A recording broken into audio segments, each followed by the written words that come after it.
satu lagi sesi wawancara pada pagi ini, program Cabaran Larian Sejarah Brunei 2024 bersama narasumber kita ni yang sudah pun duduk di sebelah Muammar. Kita perkenalkan saja. Assalamualaikum Tuan Muhammad Hazim bin Haji Hashim. Apa kabarnya? Waalaikumsalam. Saya Muhammad Hazim. Alhamdulillah.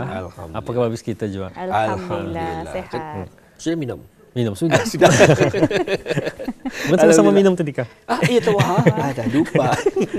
Baiklah, Tuan, kita terus bersama dengan soalan kita ni pada pagi ini. Program Cabaran Larian Sejarah Brunei 2024. Jadi para penonton kita mungkin sudah pun bersedia ni untuk mengetahui apa sebenarnya program berkenaan. Okey, program ini sebenarnya kalau singkatannya CLSB ya, program Cabaran Larian Sejarah Brunei 2024. Program ini sebenarnya merupakan salah satu projek Pusat Sejarah Brunei dan juga merupakan kali ketiga dianjurkan. Kali pertama pada 2019, kali kedua pada 2022 dan ini yang kali ketiga lah. Jadi kali ini Pusat Sejarah Brunei dengan kerjasama Tabung Amanah Islam Brunei TAIB untuk menjayakan program ini, dan juga untuk makluman program ini yang pertama pernah memenangi anugerah, iaitu Anugerah Islamic Educational, Scientific dan Cultural Organisation, iaitu ISESCO pada 17 Disember 2019 di Tunisia masa itu. Program ini sebenarnya adalah merupakan satu medium untuk orang ramai mendekati terutama sekali generasi muda dan belia serta para pelajar tentang nilai dan kepentingan untuk mengetahui dan memahami sejarah kita nenek, sejarah tanah air kita ni. Dan seterusnya pada masa yang sama juga program ini bertujuan bertujuan untuk mendukung konsep Melayu Islam Beraja, iaitu MIB, dalam menanam dan menguatkan lagi perasaan cinta kita ni dan taat setia kita ni kepada raja, agama, bangsa dan juga negara. Jadi di samping itu program ini dilaksanakan adalah bertujuan untuk mendorong dan menggalakkan masyarakat kita nenek, khususnya di negara kita nenek, untuk sama-sama mengamalkan budaya hidup sihat melalui sukan dan riadah. Dan selain itu juga program ini adalah boleh dijadikan sebagai satu tarikan baru dan kelainan cara dalam memberikan sejarah kita ni. Selalu orang sejarah cara mempamerkan apa ni, kita ni membuat dengan secara sukan dan perlawanan macam itulah. Di negara Brunei Darussalam dengan lebih menarik, mudah difahami dan menyerap minda serta menyeronokkan.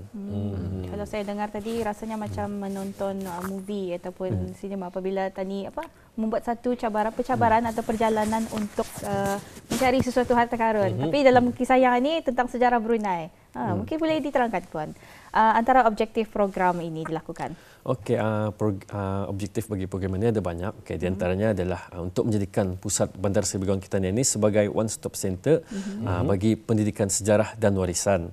Seterusnya adalah untuk meningkatkan kesedaran, kefahaman dan penghayatan rakyat, khususnya generasi muda masanya dan belia terhadap kepentingan sejarah dan warisan budaya. Selain itu juga adalah untuk mempromosikan kawasan pusat Bandar Seri Begawan sebagai bandar yang mempunyai monumen. Kita ni pun tahu di Bandar Seri Begawan ini banyak monumennya yang mempunyai nilai dan kepentingan sejarah, warisan dan dijadikan sebagai mercu tanda yang bersejarah serta menarik untuk ditanya perkenalkanlah. Seterusnya boleh jadi tarikan pelancongan laju macam itu. Seterusnya mendorong masyarakat untuk menjadi lebih kreatif dalam menyampaikan dan menyalurkan maklumat persejarahan Brunei melalui pelbagai cara, membuka ruang bagi aktif dalam bekerjasama dengan para belia dan pihak-pihak yang berkepentingan ke arah mempertingkatkan nilai pensejarahan negara Brunei Darussalam. Seterusnya juga adalah untuk menyahut usaha Kementerian Kebudayaan Belia dan Sukan dalam sama-sama mendukung Kementerian Kesihatan dalam mengungkapkan kempen Be On The Move Championship 2024. Kita pun ada mendengar kerja yang telah dibukakan kepada orang ramai serta sektor kerajaan bagi menjayakan kempen tersebut. Jadi objektifnya pun sudah kita ni ketahui. Jadi pasti penonton-penonton kita ni di rumah ingin mengetahui bagaimana caranya untuk mereka ataupun orang ramai di luar untuk mendaftar program ini dan bilakah tarikh tutup pendaftarannya Tuan? Okey, bagi orang ramai yang akan mau ikut serta program ini boleh mendapatkan borang yang ada di Pusat Sejarah Brunei. Dan juga kalau dia dapat datang, boleh men-scan QR code yang ada dalam laman sesawang kami, Instagram. Di sana ada scan QR code untuk di-scan lah. Boleh di sana untuk mendapatkan borang. Dan juga tarikh tutup pendaftaran bagi program ini adalah pada hari Khamis 25 Julai 2024. Dah lagi lama lah tu. Jadi kalau mau tahu lebih lanjut lagi, boleh datang ke Pusat Sejarah Brunei lah. Untuk bertanya bagaimana untuk mendaftar. Bila dan di mana program ini akan diadakan? Dan tadi bagi pertandingan Best 914 ada hadiah katanya. Ini pula mungkin ada hadiahnya juga akan diberikan kepada pemenang ataupun mereka yang mengikuti. Okey, setiap perlawanan tu mesti juga ada hadiah kan, kalau ada hadiah bukan perlawanan namanya. Jadi program cabaran larian sejarah Brunei ini ia diadakan pada hari Ahad, Bandarku Ceria 25 Ogos 2024. Kawasannya tu dalam lingkungan Bandarku Ceria saja tu. Jadi tempat pelaksanaan permulaannya adalah di bangunan Pusat Sejarah Brunei dan tempoh masa cabaran larian bermula dari 7.30 pagi hingga 10 pagi atau mengikut kesesuaian nantilah. Jadi bagi hadiah ni bagi para peserta yang akan menerima adalah dari tempat pertama hingga tempat ke-10. Ini kira kelainan yang dibagilah. Biasa kena bagi 1 sampai 3 saja. Itulah hadiahnya. Kesian yang sampai 10 yang lain mau je dapatkan. Jadi berpeluang insya-Allah kepada base kita ya. Seperti yang dikongsikan tadi, sekali lagi tuan ya, secara perlahan kepada pendengar kita ataupun penonton kita ingin mengetahui ya, bila dan di mana program ini secara perlahan. Okey. Bila dan di mana? Acara ini akan diadakan di Pusat Sejarah Brunei. Tarikhnya pada 25 Ogos 2024 hari Ahad, iaitu semasa Bandarku Ceria. Bandarku Ceria. Inilah ya gambarannya tuan ya. Kepada bis kita untuk hadir sama pada tarikh dan juga waktu yang dikongsikan semasa waktu Bandarku Ceria nanti, insya-Allah. Jadi ini dia juga poster yang telah di-post ataupun dipaparkan di laman Instagramnya ya. Pada mungkin boleh dikongsikan Tuan, apakah laman Instagramnya yang dapat kami jumpai poster tersebut? Okey, laman Instagramnya adalah Pusat Sejarah Brunei. Pusat Sejarah Brunei dapat anda lihat dan juga boleh diimbas scan QR code yang telah disediakan sana untuk mengikuti juga pelarian tuan-tuan tuan-tuan puan-puan awang-awang dan yang sekalian, habis kita boleh scan kod QR yang tertera di kaca TV Auda sekarang ini dan juga ada dikongsikan satu lagi e-poster ataupun paparan gambar ini bagi peta perlumbaan berkenaan ya. Mungkin dapat dijelaskan sedikit tuan. Okey, kalau kita ni tahu Bandarku Ceria ni kawasannya besar kan, jauhlah sikit juga. Ini kalau kan mau, ini kira satu clue lah sudah. Pertanyaan ni, kita sudah kawasan yang akan diguna pakailah. Jadi itu ikut kebijaksanaan para peserta nantilah, macam mana diorang akan menyusun strategi diorang masing-masing lah. Di mana diorang akan bermula, tempat mana yang akan diorang agak dulu, macam itulah. Ini ada pertandingan ya, jadi kita gambar ni screenshot. Takut kadang sasat. Mengapa ke rumah ni nya? Sangat leh. Kau berehat sebentar. Ada yang singgah ke kedai itu orang beli minuman. Itulah ya. Jadi kepada kita yang mengikuti pertandingan berkenaan, jangan lupa untuk memastikan ya tempat atau peta berkenaan, kerana dikongsikan tadi oleh tuan itu juga adalah antara clue ya, antara bayangan kepada Auda mengenai dengan pertandingan berkenaan. Baik, untuk seterusnya pengisian aktiviti program berkenaan. Okey, bagi pengisian program bagi aktiviti ini, kalau macam untuk perlawanan itu saja yang disyokkan, jadi ada beberapa aktiviti yang dimasukkan, iaitu satu perlawanan Player Unknown's Battleground. Ini memang popular di kalangan remaja masa ini. Bukan saya remaja, orang besar pun ada main kali juga. Athletic competition, seterusnya aktiviti jual-jualan dan ada cabutan bertuah. Bukan saja kepada para peserta, memang ada untuk orang ramai juga nanti, insya-Allah. Jadi acara kami ini ia akan bermula kira yang sampingan ini bermula pada hari Sabtu 11 petang dan hinggalah ke 11 petang pada hari Ahad. Macam itu. Jadi orang ramai bolehlah datang pasal ada juga hadiah-hadiah menarik untuk orang ramai kan. Jadi bukan saja untuk yang mengikuti program ini, tapi juga untuk orang ramai yang turut hadir sama-sama sana dapat juga imbalannya untuk datang sana. Seterusnya tuan, ada dapat diterangkan format perlumbaan bagi program ini? Okey, format bagi perlumbaan ini adalah yang pertama sekali, yang penting semua orang boleh ikutlah. Tapi yang bawah 18 disarankan untuk mendapatkan kebenaran dah kepada penjaga durang. Jadi kawasan seperti yang saya nyatakan tadi, kawasan perlumbaan hanyalah di kawasan Bandarku Ceria sahaja.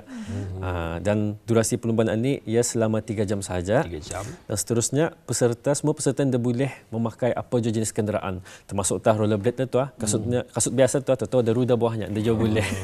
Tu anda boleh macam itu. Jadi format cabaran larian ini ramai orang confuse ni ya, berapa kilometer. Kami bukannya pakai kilometer. Format kami ini kalau bis kita tahu Amazing Race, itu sudah tu caranya. Bukannya ikut kilometer tapi berdasarkan clue. untuk menuju ke tempat-tempat itu. Okey. Jadi semua pembayang semua dalam bahasa Melayu saja. Pasal untuk memertabatkan bulan bahasa kan. Betul. Okey. Betul sekali. Baik. Jadi kita ikuti video yang akan dipaparkan sebentar saja lagi di kaca TV Auda tentang format perlombaannya. Pembayang-pembayangnya. Jadi kita saksikan bersama.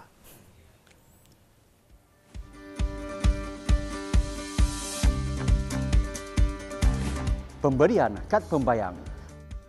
Setiap pasukan akan diberikan kad pembayang. Kad pembayang ini tidak boleh dibuka sehingga perlumbaan dimulakan.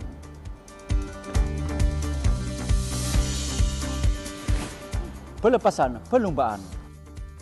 Semua pasukan akan berkumpul di satu tempat dan acara bermula setelah tetamu kehormat membunyikan whistle sebagai tanda perlumbaan dimulakan.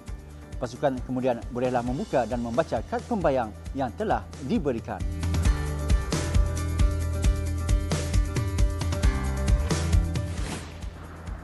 Checkpoint.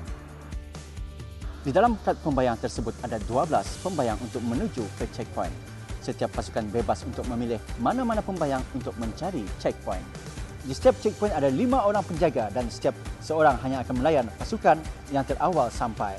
Jika pasukan yang datang melebihi dari 5 pasukan, maka pasukan ke-6 dan seterusnya bolehlah menunggu atau mencari checkpoint yang lain. Ketiga-tiga ahli dalam setiap pasukan dikehendaki untuk berada di setiap perhentian yang dituju bagi membolehkan mereka untuk meneruskan cabaran atau halangan yang ada pada setiap perhentian yang telah ditetapkan.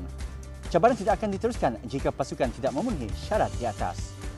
Pasukan yang tiba di checkpoint akan disoal oleh penjaga checkpoint tersebut. Penjaga akan bertanya, pembayang yang mana satukah untuk checkpoint tersebut?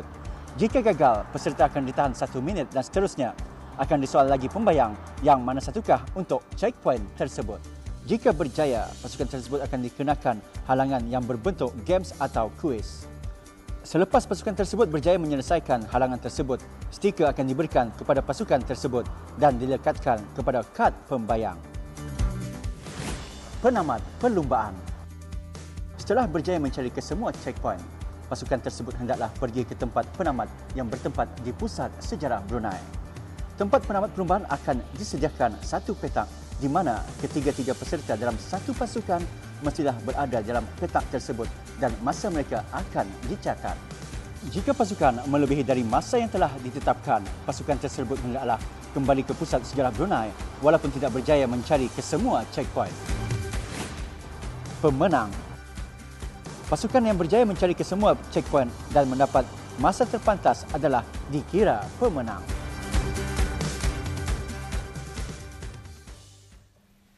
Baik, begitulah ya antara format perlumbaan berkenaan. Perlu habis kita patuhi syarat-syarat yang telah diberikan dan telah pun dikongsikan tadi oleh Tuan Muhammad Azim ya. Katanya sebarang mekanisme ataupun pengangkutan adalah dilarang sama sekali. Jangan pula katanya aku ni terabahnya tiba-tiba terduduk ke beca. Kita bawa bagi depannya. Ini akan menyalahi syarat-syarat berkenaan. Baiklah, harapan daripada pihak tuan mengenai dengan program cabaran ini. Okey, harapan Pusat Sejarah Brunei bagi program cabaran Harian Sejarah Brunei 2024 ini yang akan dilanjutkan nanti diharap dapat mencapai objektifnya dan terus menjalinkan hubungan kerjasama dengan rakan strategik kami dan juga pihak-pihak berkepentingan. Okay, selain itu juga diharapkan peserta yang nanti menyertai program ini bolehlah beroleh ilmu pengetahuan, kefahaman dan penghayatan sejarah dan seterusnya memanfaatkannya secara maksimum ke arah pengukuhan jati diri durang sendiri dan pembentukan identiti dalam pembangunan bangsa dan negara. Betul. Itu juga kami harapkan ya dan kami doakan juga akan kelancaran program yang akan dibuat ya pada 25 Ogos ini 2024 dan itulah kami doakan semoga semuanya berjalan dengan lancar juga. Dan ribuan terima kasih kami ucapkan kepada tuan kerana sudi datang pada studio Rampai Pagi untuk memberikan tentang info-info ini. Dan jumpa lagi di lain kesempatan. Assalamualaikum. Waalaikumsalam warahmatullahi wabarakatuh.